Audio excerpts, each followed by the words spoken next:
We're now ready for the next mistake. Mistake number 8, escalating tensions in difficult situations. What does that mean? Well, take a look at this example.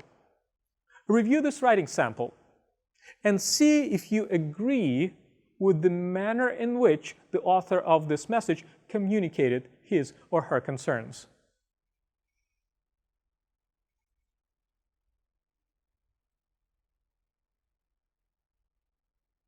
What do you think? A pretty intense message.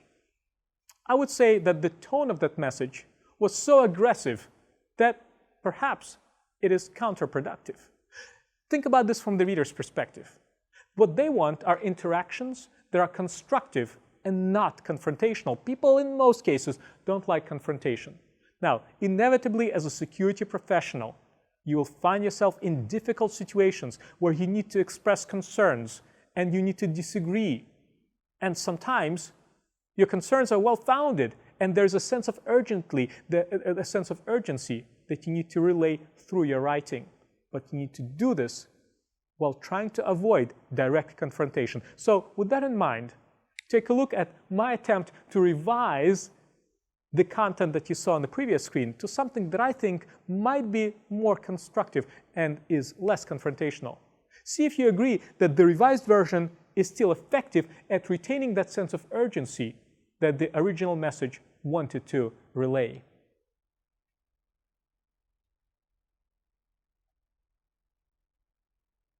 It's certainly a softer message, and depending on your personality, depending on your context, depending on your understanding of your reader's expectations, depending on what's normal in your organization, you might construct the message differently.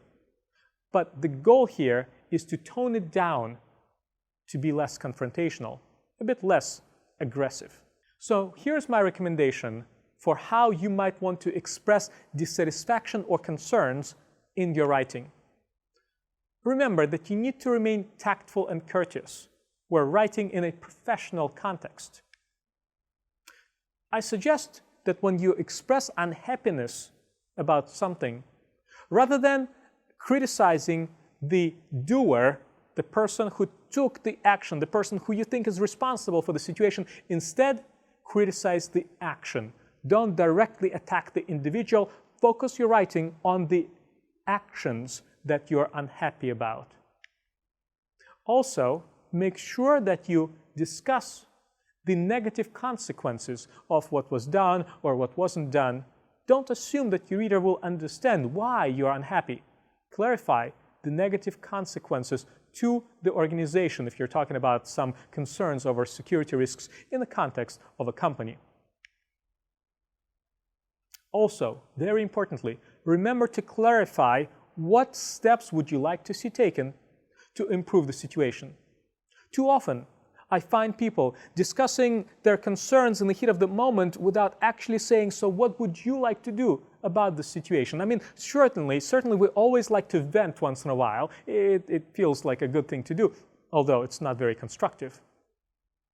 But if you've taken the time to express your dissatisfaction or concerns in a constructive way, remember to clarify what you want to do about the situation.